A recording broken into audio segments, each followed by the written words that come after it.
Amigos, muy buenas noches.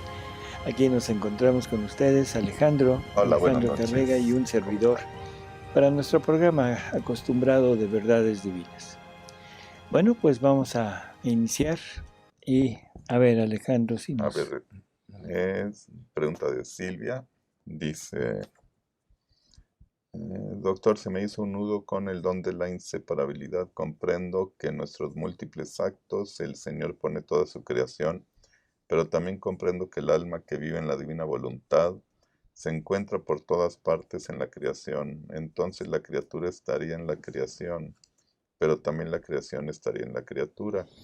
La divina voluntad es Jesús, por lo tanto, si la divina voluntad corre, por ejemplo, en el mar, reflejando su movimiento incesante, su profundidad, etc., entonces Jesús estaría en el mar, pues Él es la divina voluntad. Pero llegando a esas conclusiones me pareció extraño decir, en una rosa corre la divina voluntad, por lo tanto yo puedo encontrar a Jesús, a María, a los ángeles, a los santos, a todas las obras de Cristo Redentor y Santificante del Espíritu Santo en esa rosa. Como que no me calza, doctor. ¿Podría explicarme o ayudarme a ordenar este concepto de la inseparabilidad? Bueno, es que necesitamos entender que primero Dios es un acto único. Como acto único, o sea, es un solo acto que encierra todo. O sea, a nosotros nos parece como que Dios ha ido haciendo actos, pero en realidad es un solo acto en donde está encerrado todo.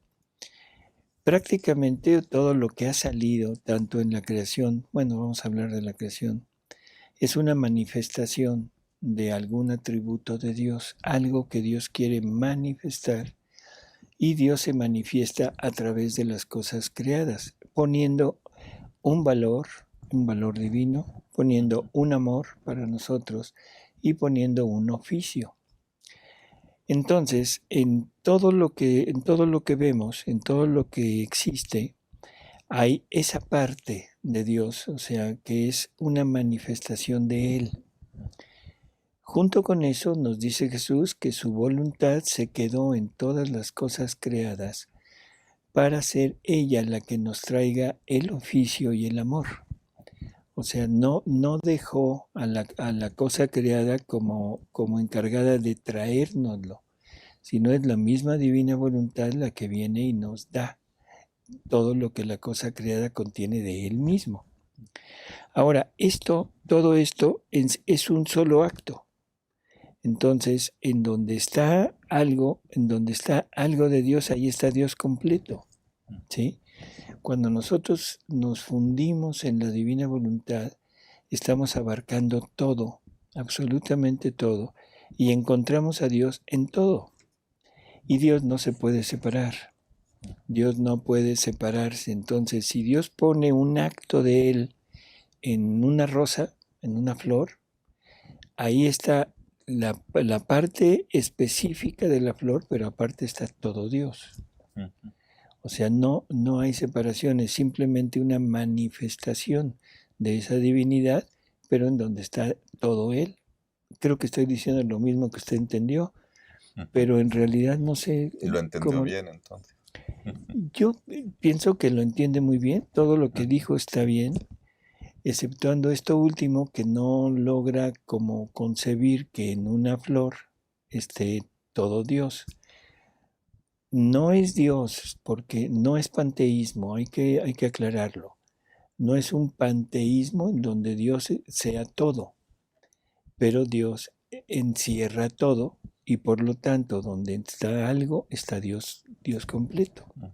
Sí, dice Dios, María, los ángeles, los santos. Así es todo. En cada criatura, en cada persona, o sea, nosotros vamos a encontrar a todo Dios.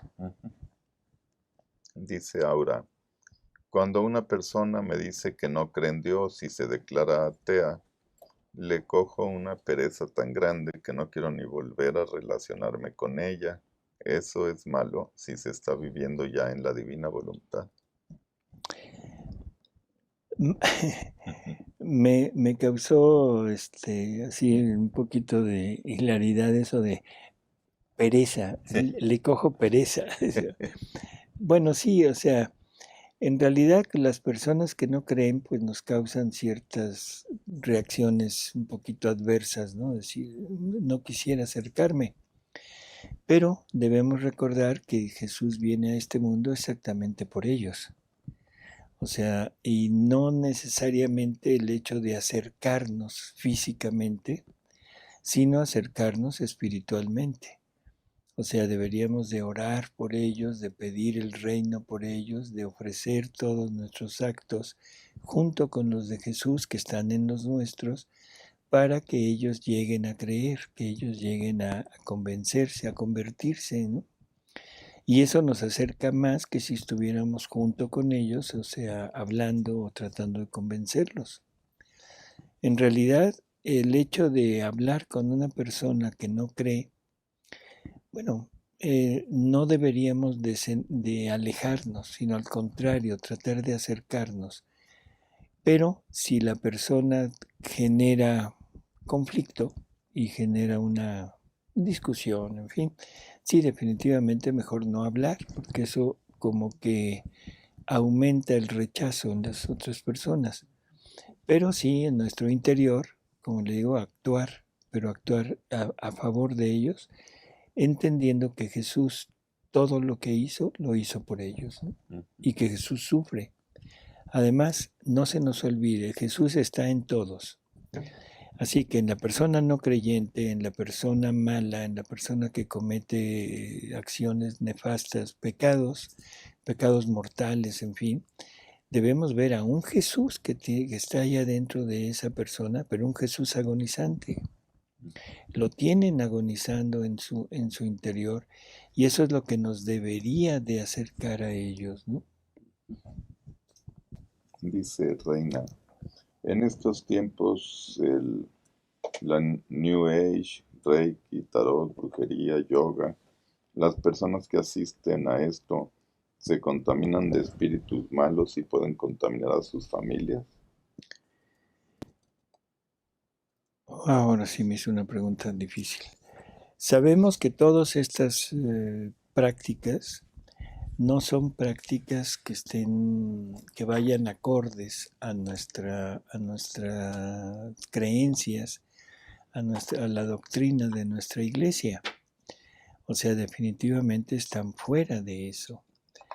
Pero se contamina uno, pues sí. O sea, es unirse, introduciendo en un medio en el cual se va a ir negando poco a poco, aunque no de manera abierta, no de manera explícita, pero se va a ir negando a Dios.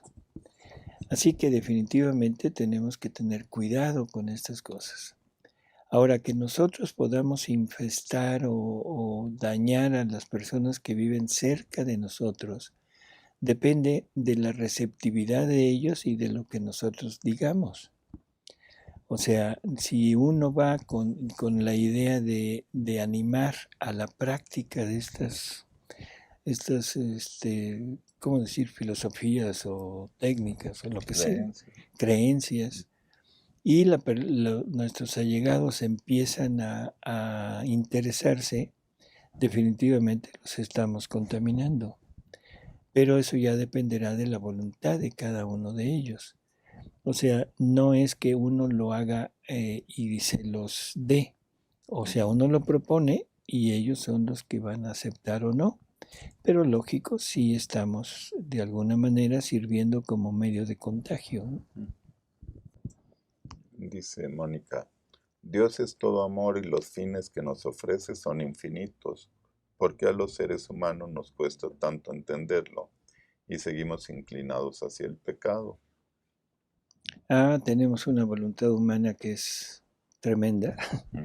¿Cómo le llamarías, Alejandro? Necia. Necia. La, Una la voluntad. voluntad. Jesús dice que la voluntad humana es veneno, que no es capaz de hacer ningún bien, que todo lo destruye, que todos los bienes que puede haber los desnaturaliza. Y es hasta cierto punto entendible. Es algo que hay que recordar, que Dios nos dio la voluntad humana con dos finalidades. La primera era que esta voluntad humana se uniera a su voluntad divina para formar una sola vida, una sola cosa con Él, y que la voluntad divina le participara todo lo suyo, y ahora la voluntad humana pudiera actuar, pero junto con la voluntad divina, haciendo de la criatura una, ¿cómo diríamos? Una duplicidad de la vida de Jesús en la tierra. Pero al mismo tiempo la voluntad humana tiene la potencia, la capacidad de poder decirle no a Dios. Esa capacidad nos la dio Dios. Dios nos dio esa voluntad y todo lo necesario para poder vivir sin Él. Y a eso, esa tendencia, bueno, nos la dio como opción para que nosotros pudiéramos ser libres y pudiéramos optar por la vida divina, pero libremente, para poder ser iguales que Él. Él es libre, nosotros debíamos ser libres. Para eso es forzoso que nos dé la posibilidad de vivir sin la unión con Él. O sea, esto que se entienda. Cuando el hombre opta por eso, cuando Adán desobedece, en ese momento, o sea, aparece algo en nuestro interior que se llama concupiscencia. Y esa concupiscencia es la tendencia a llevar a cabo nuestros actos separados de Dios, porque la parte humana se satisface con lo material. Y entonces, como la parte espiritual nos quedó alejada, el hombre se fue acercando y apegando al disfrute natural, al disfrute de nuestra naturaleza humana, nuestra naturaleza animal, diría yo. Y esa es como la fuerza que nos lleva a separarnos de Dios. Y estamos sujetos prácticamente a quitar lo espiritual. Dios nos dio la razón para que nos rigiera. Y ahora el hombre con la concupiscencia quita la razón y pone el instinto como el regidor de toda nuestra vida. Y nosotros estamos actuando instintivamente. El instinto de sobreponernos sobre los demás, de dominar, de tener, de asegurar, de disfrutar, de placer, de todo. Y nunca hemos alimentado la parte espiritual, que sería totalmente al contrario. La humildad, la pobreza, o sea, las virtudes es destrucción de nuestra de lo que tenemos como propio en nuestra naturaleza, pero nuestra naturaleza caída, no se nos olvide. Porque luego decimos, es que Dios así me hizo. No, Dios no me hizo. ¿Sí? Nos hicimos nosotros, pero quitándonos lo que Dios hizo, que ese es el punto. Si conociéramos lo que Dios hizo para nosotros, estaríamos total y absolutamente desquiciados si lo cambiáramos por lo que somos. Sí. Dice Silvia, con respecto a una de sus respuestas en el programa, usted dijo que la primera reacción que uno tiene, por ejemplo, de enojo, no nos saca de la divina voluntad, pero ¿qué sucede si nuestra primera reacción resulta en tratar muy mal a alguien, por ejemplo? Lo que yo me imagino que usted nos quiso explicar se refiere a la primera reacción, pero interior, no exterior. Sin embargo, no sé si estoy errada en mi apreciación. ¿Podría aclararme? Por eso, el primer movimiento puede ser humano, ¿sí? De enojo, de rabia, incluso de agresión. Ese primer movimiento puede ser un movimiento simplemente intelectual, puede ser un movimiento de tipo de sentimiento, pero también puede ser un movimiento ya de acción. Ahora, recordemos, por favor, esto es importante. No importa si no llevamos a cabo el acto físicamente, si lo hicimos voluntariamente ya quedó hecho. Esos son los pecados de, ¿cómo se llaman? Intención. La intención. O sea, cuando el alma quiere algo, la voluntad quiere algo y lo quiere en verdad, pero aunque no lo lleve a cabo ya quedó como acto hecho en nosotros. Ahora, estamos hablando del primer movimiento. Ese no es culpa. Eso es una reacción de nosotros, de nuestra naturaleza. El punto es si continúo con esa reacción, ahí ya entra el pecado.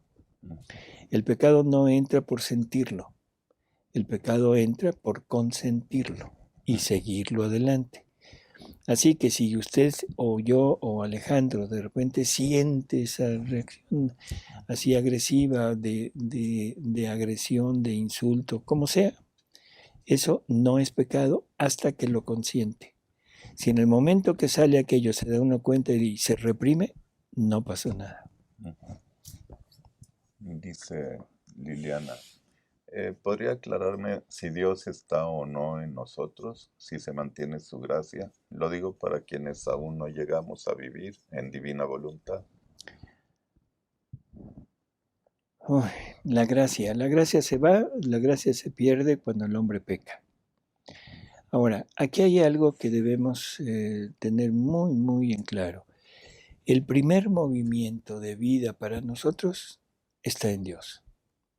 O sea, nadie puede estar viviendo, nadie puede estar teniendo ese movimiento de vida si el primer impulso no sale de Dios.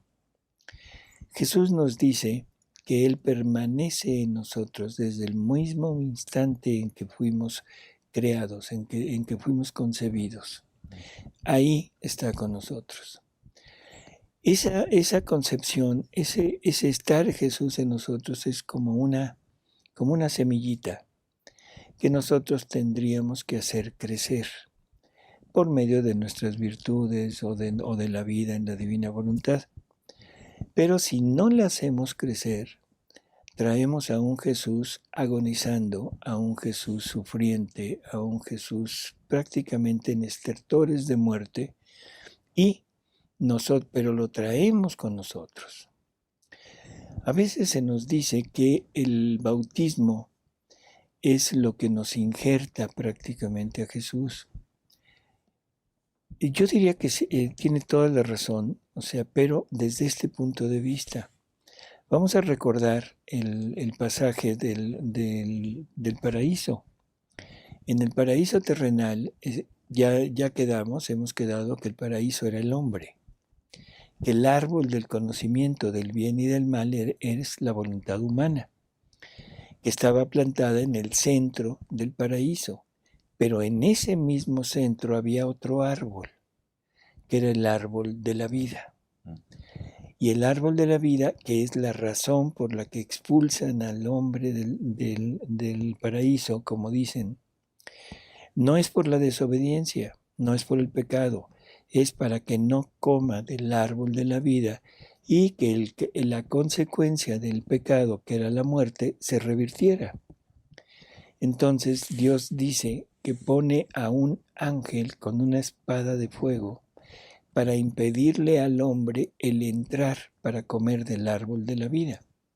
Y ahora yo pregunto, ¿cuál es el árbol de la vida? ¿Qué árbol, qué fruto nos da la vida eterna? Jesús. Jesús.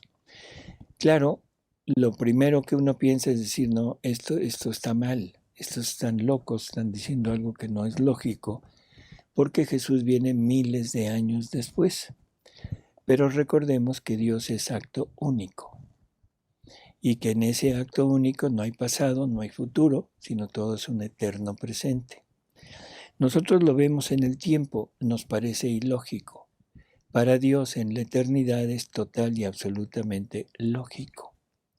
Entonces lo que pasa es que se nos impide el paso a ese árbol pero lo tenemos en nosotros y eso es lo que nos da el primer movimiento de vida.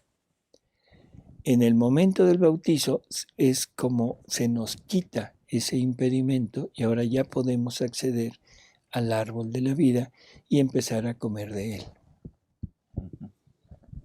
Dice Sandra, ¿podría ser que hubiera muchos poseídos porque había mucho paganismo. Se refiere a la antes antigua. antes de Jesús, porque la ley de Dios ya la conocían. Bueno, es que en realidad, o sea, estamos hablando de que el demonio era el amo y señor de este mundo, porque el hombre estaba privado ya de la gracia. Entonces, aunque Dios ya nos había dado los mandamientos, la ley, pero recordemos que los mandamientos no nos justifican, según San Pablo.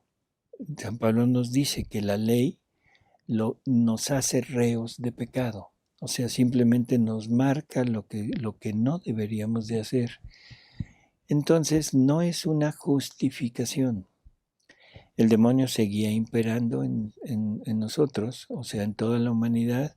El demonio seguía siendo de las suyas hasta que llega Jesús y Él es el que pone un hasta aquí. Y ahora con su vida, muerte y resurrección nos consigue la gracia nuevamente, esa apertura hacia Dios, y ahí ya el demonio prácticamente pierde mucho de su, ¿cómo diríamos?, de su reinado en este mundo, ¿no? Y ya no está libre. Recordemos que Jesús nos dice, y es una verdad así incuestionable, que Él ató al demonio a su cruz y que ya no puede hacer lo que Él quiere, sino solamente daña a aquel que imprudentemente se acerca. Dice Emmanuel, se podría decir que si nuestro yo es soberbia, entonces estamos siendo Satanás en el pecado. Se oye feo, pero así es. O sea, recordemos que el padre de la soberbia es Satanás. Es el pecado espiritual que Satanás nos inocula. Ahora, en el momento en el que el alma se convierte en soberbia, es el momento en el que esa alma arroja a Dios de sí y se erige a ella misma como Dios personal. ¿Qué se fue el pecado en el paraíso terrenal? Recordemos lo que el demonio, lo que la serpiente le induce a Eva, la induce a hacer. Serán como dioses, si comes del fruto de ese árbol serás como Dios. Habiéndole dicho la mentira de que Dios no quería que el hombre conociera lo que ese árbol iba a darle y que ese no quería que fuéramos como él.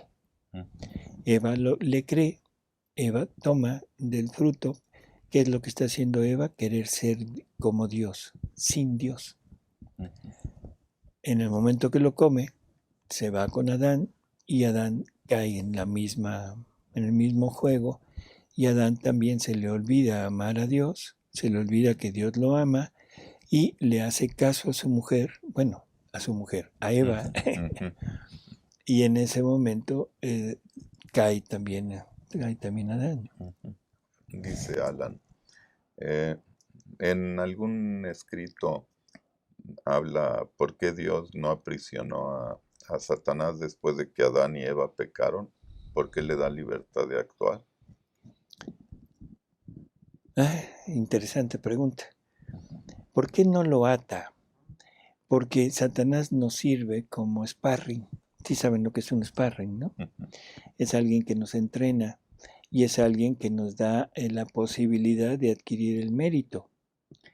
Nosotros tenemos miserias en nuestro interior, o sea, miserias que nos llevan a actuar hacia el pecado, pero el demonio se encarga de excitarlas y de darnos la posibilidad de poder triunfar sobre esas miserias y poner en nosotros todo un campo de virtudes. Además, es la parte, ¿cómo diríamos? La parte que Dios usa, el instrumento que Dios usa para purificar más al alma. Y esto se lo dice a Luisa. Después de haberla desapegado de todo, de haberla llevado a un punto en donde ya Luisa le había entregado su voluntad, llega Jesús y le dice, hija, mi amor quiere purificarte del todo, Pero cómo podemos hacerlo si no es poniéndote en batalla con el demonio para ver si eres fiel? Entonces, el demonio es, bueno, me quedo con la palabra sparring, es el que nos entrena para ser más fieles a Dios. Si no hubiera habido demonio, si no hubiera habido quien nos instigara al mal, no tendríamos el mérito de vencerlo, ¿no? No, y encontrar nuestras miserias y quitarlas, tendríamos que vivir 1000 años de acá. El demonio viene siendo como un acelerador, Así ¿no? es, exactamente así es. Dice Luz. Dice Luz, estoy siguiendo los programas de los libros de cielo. ¿Es lo mismo que leer los libros? No, definitiva. Aquí hay algo que por favor, ojalá esto lo grabáramos muy bien. El verdadero aprendizaje para llegar a vivir en la divina voluntad está en los escritos. ¿Por qué? Porque es una práctica en que nos permite ir reflexionando poco a poco todas las verdades que Jesús va diciendo. Nos permite regresar, nos permite estar en continuo movimiento de esas verdades. Si no leemos, va a ser muy difícil que podamos llegar realmente a vivir en la divina voluntad. El solo oír, o sea, en los programas se hacen con la finalidad de auxiliar un poco, o sea, auxiliar un poco, dar algún tipo de interpretación personal e ir tratando de desmenuzar las verdades, que es lo que se hace en los grupos de lectura, pero no sustituye la lectura. Así que, por favor, no dejen de leer. Dice Marjorie. Mientras yo estoy escuchando, leyendo de divina voluntad, me mantengo en oración, girando o reparando, pero cuando me siento a ver televisión, aunque sea programas sanos, me doy cuenta que me distraigo y se me olvida estar fundida. ¿Será que no debo dedicarme a nada más? A veces lo hago por compartir con mi familia o por mantenerme informada de lo que pasa en mi país o en el mundo. Pero ya, como que ahí termina. Muy, muy comprometedora respuesta. A ver, Alejandro, ¿qué opinas de la televisión? Pues yo le he ido perdiendo el gusto, pero de repente sí trato de ver las noticias, nada más de estar viendo qué pasa. O sea, dentro de toda la programación, o sea, vamos a poner buena, no vamos a hablar de lo malo, de la programación buena. La finalidad de eso es como el distraernos, ¿sí? Me voy a distraer un poco porque estoy cansado, estoy aburrido de todo lo que hago todo el día, fastidiado. Entonces la pregunta es, ¿distraernos de qué? De Jesús. De Jesús. Porque si la vida en la divina voluntad es un continuo giro en todo lo de Jesús, en todo lo de la María, en todo lo que Dios ha hecho, deberíamos de estar siempre girando en eso. La distracción, no importa cuál sea, es el salirnos de esa esfera y ponernos en la esfera del mundo, aunque sea buena. Ahora, el ver noticias, el enterarse, está bien, no hay problema, no quiere decir aislarnos totalmente, pero desafortunadamente, aún en las noticias, o sea, ¿qué es lo que nos llama la atención? Casi todas las noticias van impregnadas con violencia, con todo lo que es, no sé cómo decirlo, si decirlo así, como política, en donde está la corrupción, donde está toda la parte negativa del ser humano, en todo lo que el hombre llega a hacer, todas las noticias rojas, la noticia roja Y todo eso es algo que nos está continuamente recordando quiénes somos en el sentido estricto de los vicios que tenemos en nuestro interior. Jesús nos dice que en la medida que nos vayamos rodeando de la fe, o sea, teniéndolo a Él en nosotros, vamos a empezar a sentir un fastidio por todo aquello en lo que antes nos sentíamos atraídos. Entonces, hagamos un poco de esfuerzo, pero al mismo tiempo pongamos toda nuestra confianza en que Jesús nos irá quitando lo que es nocivo para Él, para nosotros, lo que es nocivo para la vida en su voluntad. Así que bueno, pues no le puedo decir quítela, pero tampoco le puedo decir póngala. Sí, pues Jesús le irá quitando el gusto. Es poco a poco, pero sí, cuando menos sí, definitivo, no entretenernos con todo lo del mundo, porque voy a decir algo que también a lo mejor no nos gusta, pero en lo que me estoy divirtiendo es con la pasión de Jesús.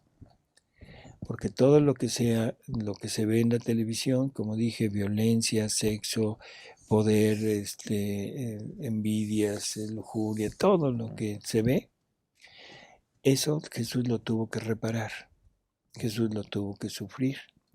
Cuando yo veo ahora un acto de violencia, lo que estoy viendo es la pasión que Jesús tiene que estar sufriendo por esos actos. No el del actor, sino el de la humanidad que está representando eso.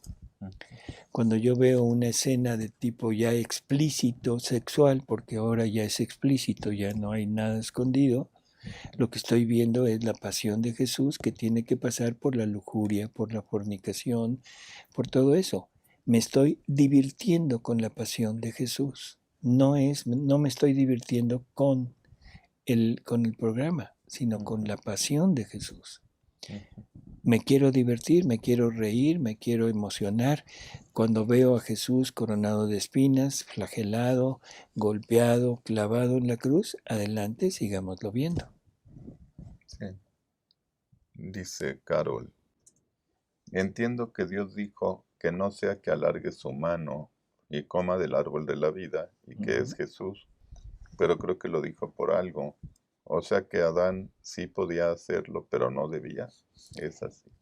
No, es que la consecuencia del haber comido, si recordamos la sentencia era no comas del fruto de ese árbol, porque el día que comas irremediablemente morirás. ¿Por qué? Porque era poner la voluntad humana sobre la divina. Y en ese momento la voluntad divina se va. ¿Sí? Ahora, ¿qué se necesitaba para que esa voluntad divina volviera? Se necesitaba forzosamente que alguien reparara por ese acto y que el hombre pudiera volver a acceder a la gracia, volver a tener a un Jesús en el interior y pudiera acercarse a Dios. El comer del árbol de la vida significaba comer ese fruto que Jesús nos da, que es la parte que nos daría vida eterna, pero era un comer desobedeciendo a la voluntad de Dios, o sea, sería como profanando el comer, y yo diría profanando el sacramento de tomar a Jesús en nosotros, porque lo estaríamos profanando en cuanto con el pecado, porque no había perdón, y estaríamos cometiendo pecados más graves, porque no solamente era la desobediencia, sino ahora era el sacrilegio. ¿Sí? Y lógico, o sea, eso que dice, porque vivirá para siempre, revertirá el castigo, es como la intención que el hombre hubiera tenido, pero en realidad, si lo vemos desde el punto de vista de un recibir a un Jesús en el pecado sin el perdón, eso hubiera acrecentado la culpa del hombre. Dice Gloria, doctor, ¿me podría explicar lo de los actos que se convierten en vidas divinas o en soles? Y si las vidas divinas son Jesús o personas en la divina voluntad. La divina voluntad se mueve en cada acto de criatura. O sea, la divina voluntad pone todo lo suyo, lo pone en el acto de la criatura. Ahora, la divina voluntad, el querer divino, no se puede dividir. O sea, no puede decir pongo tantito de mí, sino se mueve todo. Ahora, al moverse todo el querer divino es todo Dios que se pone, y el acto le sirve como de velo para que la vida divina quede impresa en ese acto. Jesús nos dice que su voluntad consagra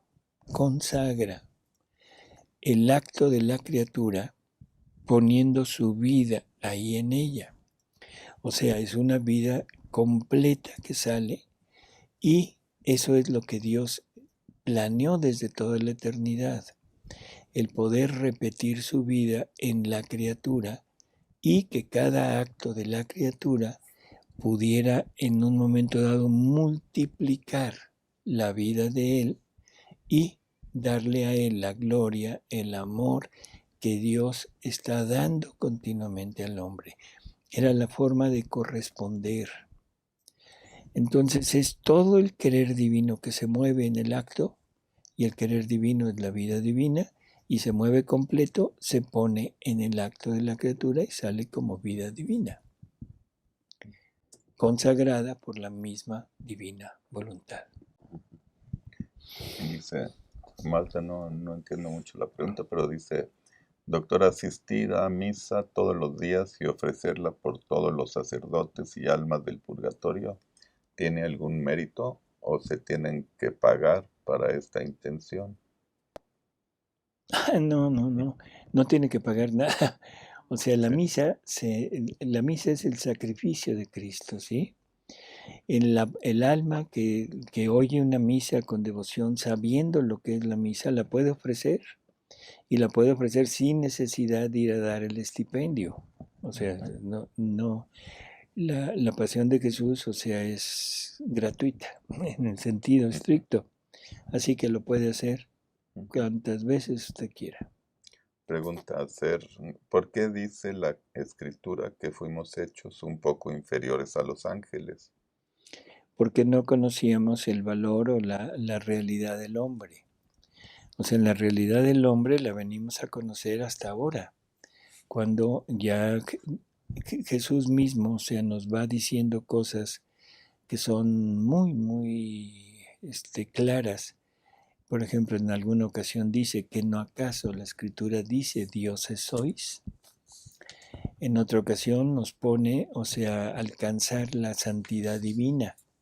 Sean santos como mi Padre Celestial es santo, cosa que los ángeles ninguno puede alcanzar. El llegar a ser una sola cosa, un solo ser con ellos, estar unidos con el Padre, con el Hijo y con el Espíritu Santo, de la misma manera que ellos son uno, y esa misma manera de ser uno es participando de la divinidad. En ese momento el hombre prácticamente pasa al nivel de la igualdad con Jesús. Y eso es exactamente nuestra creación. Hagamos al hombre a imagen y semejanza nuestra. Y la Iglesia nos dice, el hombre fue creado a imagen y semejanza de Dios en su Hijo Jesucristo. O sea, y ningún ángel es como su Hijo Jesucristo. Todas estas cosas que nos fueron reveladas ahora, y yo diría que nos fueron como remarcadas, porque ya estaban reveladas. Tan es así que el catecismo de la Iglesia nos menciona que Dios nos quiere participar de su naturaleza, de su vida divina, de su divinidad, de sus obras, de sus atributos. Eso no lo dice de ningún ángel. Pensamos que el ángel es superior a nosotros por la sabiduría que tiene. Sí y no. El ángel lo tiene, pero lo tiene así dado. Y eso es lo único que tiene y no puede adquirir más. Jesús nos dice que los coros angélicos fueron divididos de acuerdo a la extensión de conocimiento que Dios les dio de su voluntad. El hombre no está sujeto a un conocimiento. El hombre tiene la capacidad de, como vive en el tiempo, lo que parece una inferioridad con el ángel, ahora se convierte en la superioridad del hombre, porque el hombre puede ir adquiriendo conocimiento hasta donde él quiera llevarlo. Dios no nos pone un límite, es hasta donde nosotros queramos. El ángel no lo puede. Así que en realidad estamos en unas condiciones que somos superiores al hombre, digo al ángel. El problema es que como nos caímos o nos tiraron y nos caímos, porque ahora con nuestra vida actual, estamos midiendo al ángel desde la criatura, desde el hombre caído. Ahí sí, definitivamente el ángel es superior. Pero en la naturaleza del hombre, en la que es la verdadera naturaleza del hombre, el ángel es inferior al hombre. El ángel fue creado para servir a Dios en el hombre. Por eso se revela. Por eso Luzbel dice, no serviré, non serviam, no serviré a una criatura que él pensaba que era inferior a él. El pobrecito no se dio cuenta que era el hombre elevado a la igualdad con el Verbo encarnado. Adriana dice que si dice eso en la Biblia de que fuimos creados inferiores a los ángeles y no es así, que si la Biblia no es completamente la palabra de Dios. Totalmente, pero recordemos algo, que Dios va dando conocimiento de acuerdo a lo que Él quiere ir manifestando de Él. Y en algún momento dado, mucho de esto fue, aunque sea inspiración, pero también va el hombre en su parte humana poniendo. Y lo que dice en ese salmo es que quién es el hombre que lo hiciste un poco inferior a Dios. ¿De acuerdo? Estamos, desde aquel punto de vista era totalmente lógico. A los ángeles. A los Porque ángeles. dijo a Dios. Sí, perdón, a Dios, disculpen.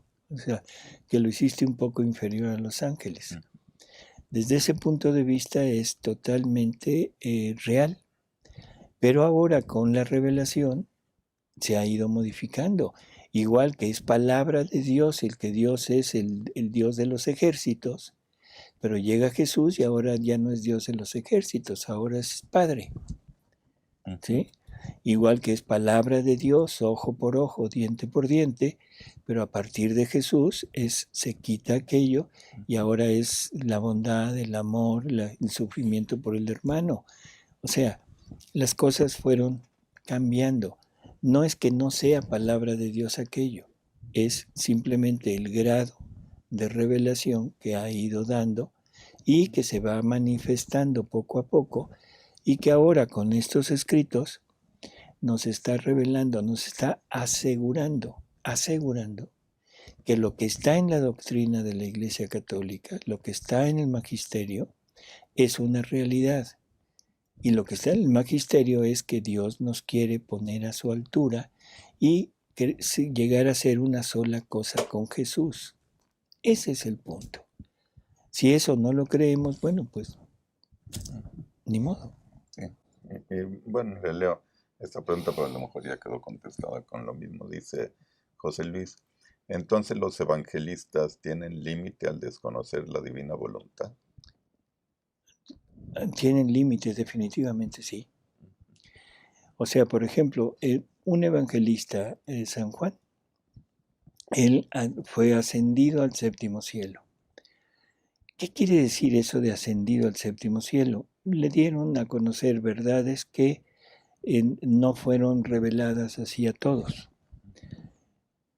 Prueba de eso es su evangelio, llega a identificar a Jesús con Dios mismo, en plenitud así. San Pablo, aunque no es evangelista, pero bueno, es el pilar de nuestra iglesia, Él fue ascendido al tercer cielo.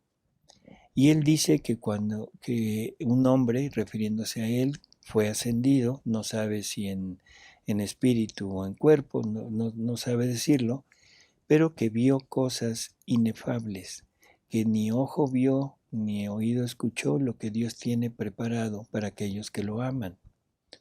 Pero los demás, ¿qué conocieron? Conocieron al Maestro, conocieron su divinidad en el sentido de los milagros, conocieron que Él era el Hijo de Dios, pero nada más. O sea, no revelaron ninguna otra cosa y eso se nota en los evangelios. O sea, así que definitivamente sí están, la palabra, no es la palabra exacta, pero en conocimiento inferior a esto de ahora. Y para rematar, o sea, Jesús le dice a Luisa en cantidad de ocasiones, le dice, hija, ¿por qué no quieres comprender? ¿Por qué no quieres aceptar que eres la primera? La primera en vivir esto, la primera en conocer esto. Te estoy dando los conocimientos para que llegues a vivir esto. Nadie más ha vivido en mi querer. Busca en donde quieras, en los libros que quieras, incluso en los evangelios, y no encontrarás un acto hecho en la unidad de mi querer. Dice Patricia, en el credo decimos bajó a los infiernos y al tercer día resucitó de entre los muertos. ¿A qué infiernos bajó Jesús? Bajó al seno de Abraham. O sea, el seno de Abraham era un lugar que no había ni pena ni gloria, era un lugar de espera, donde los justos, los buenos, los santos del Antiguo Testamento estaban esperando la pasión, la redención de Jesús que se lleva a cabo a través de su vida, de su pasión, de su muerte, de su resurrección, para que les sea restituida la gracia y en ese momento puedan entrar nuevamente en contacto con la divinidad y entrar al cielo. ¿Sí? Dice Francisco, leer las horas de la pasión no tiene mucho sentido si no se vive en la divina voluntad. Por eso, buscar primero el reino de su voluntad para obtenerla y así nuestros actos de reparación y adoración sean divinos y que en las horas de la pasión realmente sea un girar en la redención. Acaba usted de decir una gran verdad y una gran mentira. O sea, ¿por qué esta dualidad? Las 24 horas de la pasión es un libro de reparación. Es un libro en donde no es nada más, no es una descripción de la pasión de Jesús, sino es un libro de reparación. Eso lo podemos hacer cualquiera, o sea, todos, pero el alma que llega a vivir en la divina voluntad, dice Jesús, al alma que hace estas horas con mis mismas intenciones y, le repite a Luisa, fíjate en lo que hago para que lo hagas tú junto conmigo, acompáñame, ven, consuélame, dame tu compañía, estoy solo. Eso no lo está diciendo desde el punto de vista de la divina voluntad, que con ella podemos situarnos en aquel tiempo, en aquel momento, y podemos acompañar a Jesús. Y podemos no solo acompañarlo, aliviarlo, estar con Él, sino que ahora podemos tomar lo que Él hizo y hacerlo nosotros, hacerlo nuestro, para entregárselo a Él. Y eso solamente se puede hacer en la divina voluntad. Desde la voluntad humana eso no es posible, pero sirve como un ejercicio de meditación y de ofrecimiento de parte de la voluntad humana de querer aliviar a Jesús. Por eso le dije, es una gran verdad, pero al mismo tiempo una gran mentira. ¿Se pueden hacer? Sí, no importa, o sea, aunque sea en voluntad humana. ¿Y es bueno? Sí, pero solamente el alma que vive en la divina voluntad lo puede repetir como Jesús quiere. Dice Liliana, sé que me falta conocimiento, pero necesito que en algún momento explique cómo uno disfruta la vida. Entonces, en mi caso, el trabajo donde estoy no me agrada, me cansa y se puede salir a disfrutar un té y al cine, cambiar de trabajo, ir de vacaciones, tener proyecto de negocios. No llego a comprender. Sí, o sea, vivir en la divina voluntad no es un cambio de acción, sino es un cambio de intención. Vivir en la divina voluntad es todo lo que nosotros hagamos por fuera, es un oficio, es el medio, más que oficio, es el medio por el cual podemos llevar a cabo nuestra finalidad, nuestro oficio. Y nuestro oficio es darle vida a la divina voluntad en nosotros. O sea, nosotros somos el vehículo que la divinidad usa para repetir su vida aquí en la tierra y continuar haciendo todo lo que hizo cuando vino en Jesús. Entonces, todo lo que nosotros hagamos y pasemos es el vehículo con el cual la divina voluntad quiere repetir su vida aquí. En cada cosa que hagamos, nosotros podemos poner toda la vida de Jesús en eso. En lo que no nos gusta, podemos podemos poner todo lo que Jesús padeció en esta vida, teniendo que estar junto a Judas, teniendo que estar junto a todas las personas que no le creían, que dudaban de él, que lo ofendían, que lo querían matar. Él no se sentiría a gusto en eso.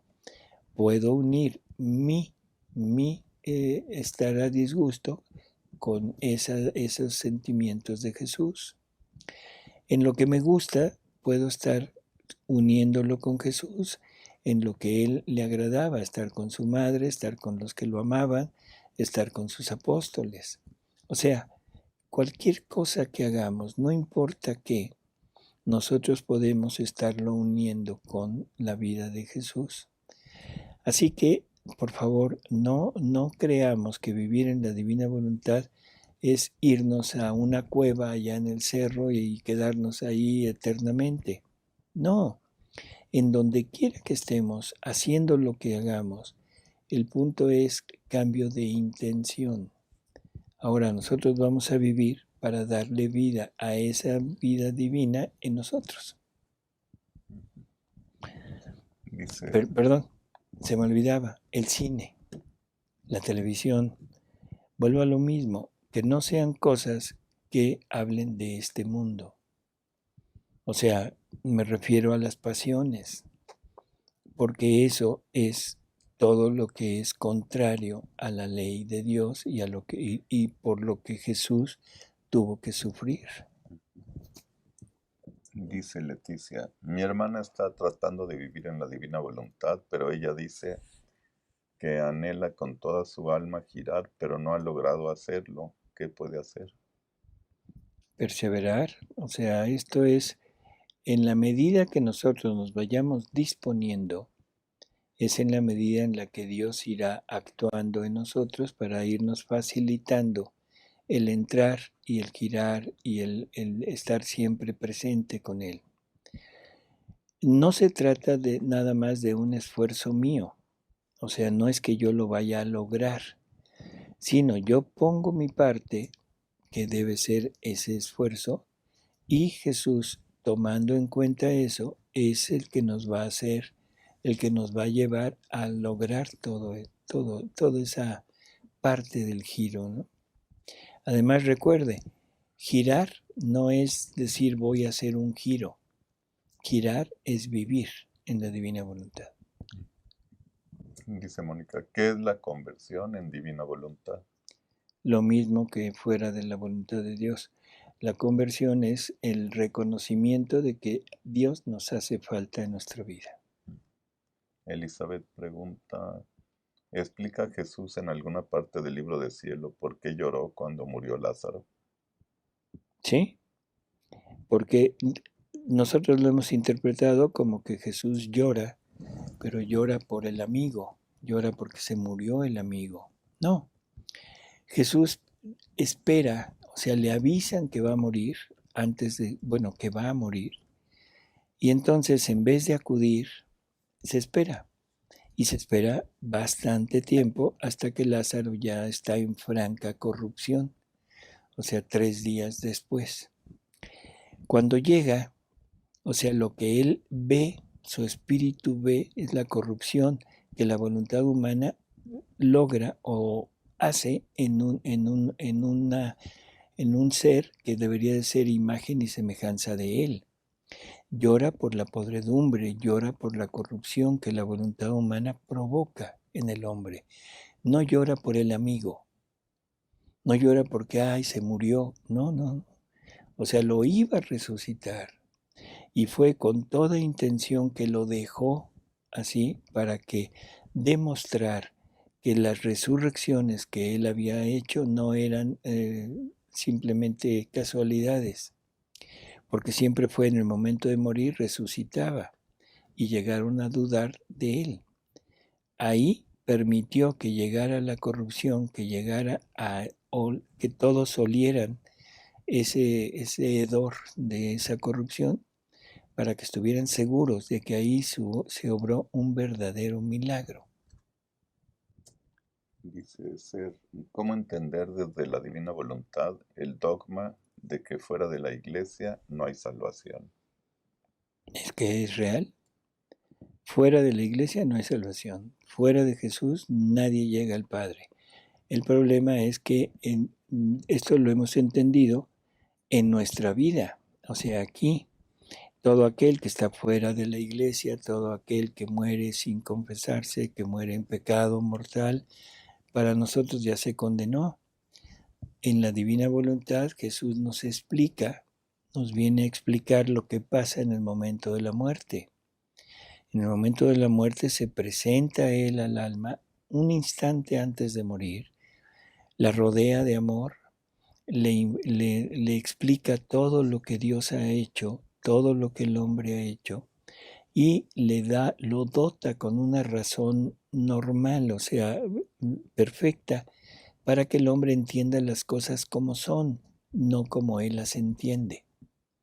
Y ya que hizo todo eso, ahora le pregunta si quiere con él o no quiere con él. ¿Sí? No sé si eso responde. Sí, yo creo que queda muy claro. Pues le hago una última pregunta porque hay muchas y ya se acaba el tiempo. Dice Adriana, si Adán vivía en la divina voluntad, ¿por qué sí se pudo salir? Y Jesús le dice a Luisa que una vez ya ella vive en la divina voluntad, ya no se puede salir. Porque Adán la tenía como de regalo y estaba condicionada a la prueba. Luisa, le dice Jesús a Luisa que ató ella su fiat, o sea, su sí, lo ató a un sí eterno, a un fiat eterno, inmutable, y que ahora ya no se puede salir. Luisa ya había pasado la prueba. En Adán estaba condicionado, o sea, por eso es que Adán es capaz de poderse salir porque no lo tenía ya como propiedad, sino estaba en préstamo, vamos a decirlo de esa manera, ¿no? El padre manda saludos, dice Dios le pague por la bondad y generosidad de compartir con nosotros tanta sabiduría. Mi vida sacerdotal se ha llenado de luz con las enseñanzas sobre la divina voluntad. Gracias, Padre, y así es, o sea, la divina voluntad no sé, es la lamparita de Diógenes, ¿sí? Nos va descubriendo todos los grandes secretos que Jesús había puesto en su revelación desde el Génesis hasta ahora en la divina voluntad. Y ya nada más Juan Pablo pregunta qué días va a estar en Zacatecas. 7, 8 y 9 de febrero, o sea, la semana que entra. De este fin de semana al siguiente. Y le pregunta el horario, pues. Bueno, el horario es generalmente, no sé cómo lo hayan planeado, pero supongo que es entrar el viernes en la tarde y salir el domingo en la tarde. después de la comida. Pues amigos, muchas gracias por haber estado con nosotros. Le agradecemos a Alejandro Muchas por gracias a estar usted, aquí doctor. y le agradecemos sobre todo al Padre Dengo por su asistencia, por su presencia y que Dios quede con ustedes, amigos. Muchas gracias por todo y por sus saludos y comentarios. Muchas gracias. Y las preguntas que no se respondieron las mandamos para el siguiente programa. Son muchas. Yo pensé que ibas a decir, ya no se van a responder. No, sí para el próximo. Perdón, Porque- es una broma. Porque son muchas. Así es. Gracias.